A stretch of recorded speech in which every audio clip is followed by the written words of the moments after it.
Des excuses. Alors, pourquoi on se trouve des excuses? Pourquoi on parle d'excuses? En fait, ce qu'il faut comprendre, c'est que les excuses, c'est un peu un système d'autodéfense, de facilité que notre ego met en place. L'ego, c'est quoi? C'est tout simplement un personnage qu'on va reconstituer, si tu veux, psychologiquement. C'est-à-dire que, par exemple, si on rentre un peu plus dans les détails, euh, quand tu vas te donner une excuse, mais qui n'est pas forcément en relation avec la personne que tu vas devenir, finalement, tu es en train d'incarner un autre personnage que le personnage que tu as envie de devenir. On est d'accord avec ça. Si, par exemple, prenons un cas classique, de la perte de poids, si tu as envie de perdre 10 kilos et qu'à un moment donné, tu te dis oui, mais bon, là, je l'ai mérité, je peux prendre 3 parts de gâteau, bah, tu es juste en train de créer un nouveau personnage qui n'est pas en relation avec le personnage que tu as envie de devenir. Je pense que cet exemple, il est assez flagrant. Donc pourquoi finalement l'excuse? C'est que c'est juste une méga solution de facilité de ne pas atteindre son objectif et de rester dans sa zone de confort. Et donc ça, tu l'as bien compris, que c'est un piège, bien évidemment. Donc si tu veux, moi ce que je t'encourage à comprendre, c'est que déjà de un, personne n'est à ta place. C'est-à-dire que souvent, les excuses, c'est un peu associé à la vidéo numéro 2. Donc là, les excuses, c'est vraiment cette vidéo numéro 3 concernant les 4 vidéos importantes à regarder pour, pour être mieux en tout cas dans son corps, dans sa peau, pour mieux accepter son traumatisme. Mais alors voilà, donc là cette troisième vidéo qui parle des excuses est un petit peu aussi liée donc à la première, qui est le fait de se plaindre. Parce que souvent quand on va se trouver des excuses, on va rechercher un petit peu à travers les autres de l'attention.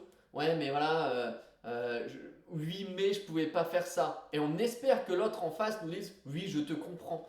Et en fait non, finalement les personnes qui vont te dire ça, c'est pour ça que je te dis que les personnes ne sont pas à ta place, c'est qu'elles ne sont justement pas à ta place. Elles ne peuvent pas te comprendre, elles ne peuvent pas savoir ce que tu ressens, ce que tu penses, parce que ton traumatisme, ton handicap, tes séquelles sont propres à toi. Donc personne ne va pouvoir t'aider, entre guillemets, à savoir mieux que toi-même ce que tu penses ou ce qui est bon pour toi. Donc quand tu te trouves des excuses, tu es juste en train finalement de saboter ton propre cerveau. Voilà, tu es juste en train de saboter tes résultats futurs. Et ça, c'est quand même pas cool. Euh, de pareil, je vais donner un petit point commun des personnes qui réussissent.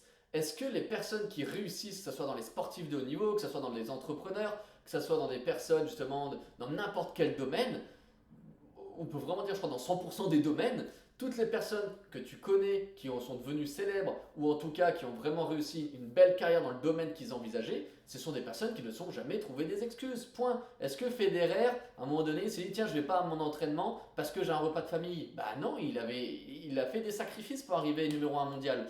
Et ça, voilà, dans tous les sportifs de haut niveau, ils le connaissent bien. Et toutes les personnes justement qui réussissent à faire des choses un peu au-delà de la norme sont des personnes qui ne se trouvent jamais d'excuses. Et ça, il faut vraiment le prendre en compte.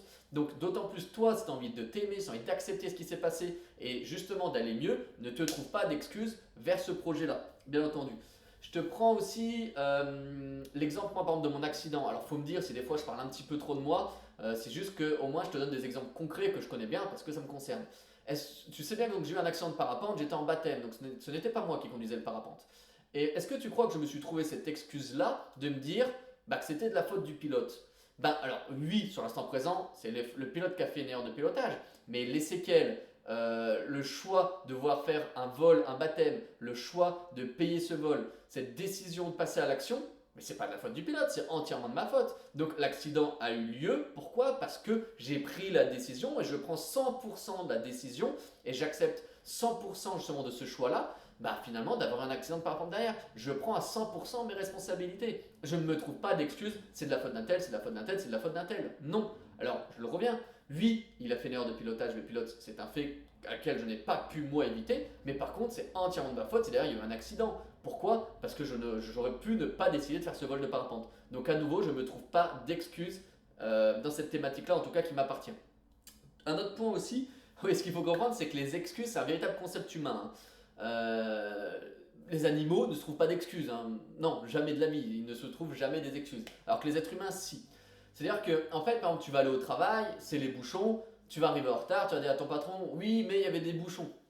Ça, c'est encore une excuse. Tu connais la route, c'est pas la première fois que tu fais le trajet. Anticipe, prévois, tu sais que c'est une route qui est fréquentée. C'est rarement les routes qui ne sont pas fréquentées qui ont des bouchons, tu es d'accord avec moi? Donc ça, c'est une excuse que tu trouves. Et le pire dans ce concept humain des excuses, ce sont les excuses valables. C'est-à-dire qu'il y en a, ils vont dire, oui, mais attends, là, cette fois-ci, j'ai vraiment une bonne excuse. Alors là, quand ça commence comme ça, tu sais que le gars il s'attend à être imparable. Mais ça reste toujours le même problème, c'est que cette personne se trouve quand même une excuse. Parce qu'une excuse valable, c'est juste quelqu'un qui n'a pas encore prévu, qui ne s'est pas encore organisé assez de manière à éviter cette chose qui s'est passée, qui lui donne prétexte d'une excuse, tout simplement. Donc, je relis mes notes. Donc, vraiment, moi je te donne un petit conseil, et je vais finir vraiment cette vidéo par ce petit conseil-là. À chaque fois que tu emploies le 8 mai, à chaque fois que tu te donnes une excuse, ou justement, c'est souvent associé avec ce 8 mai, hein, mais à chaque fois voilà, que tu trouves des excuses, pose-toi vraiment cette question-là. Est-ce que ce que je suis en train de dire m'aide en tout cas à devenir la personne que je souhaite être? Pose-toi vraiment juste cette question-là. Est-ce que quand je dis oui mais si, oui mais ça, ou quand je me répète des choses, ou quand justement je me trouve ces excuses-là, est-ce que vraiment ça t'aide à devenir la personne que tu souhaites devenir justement? Est-ce que ça t'aide aussi à être plus éthique avec toi-même? Est-ce que ça t'aide à être plus authentique aussi avec toi-même? Est-ce que tu te sens vraiment bien?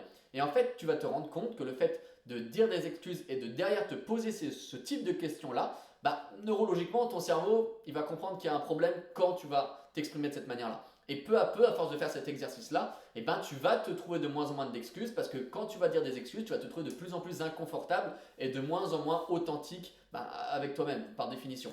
Donc, du coup, je t'encourage vraiment à te poser ce genre de questions dès que tu sens que tu es en train de dire 8 mai ou quoi. Et le plus dur, c'est ça, c'est de ressentir que tu es dans tes propres excuses. Parce que bien entendu, l'ego fait bien les choses et ce personnage que tu incarnes va vraiment faire en sorte que tu n'aies pas l'impression d'être dans une excuse alors que à 100% des cas, tu vas vraiment être dans une excuse que tu t'inventes. J'espère qu'en tout cas que cette vidéo va vraiment t'aider. Je te laisse passer à la vidéo suivante de cette série de 4 vidéos. Donc je vais vraiment te parler de l'excellence pour que tu sois vraiment dans ton excellence. N'oublie pas de liker la vidéo, moi tu sais que ça me fait plaisir aussi si tu me lâches un petit commentaire.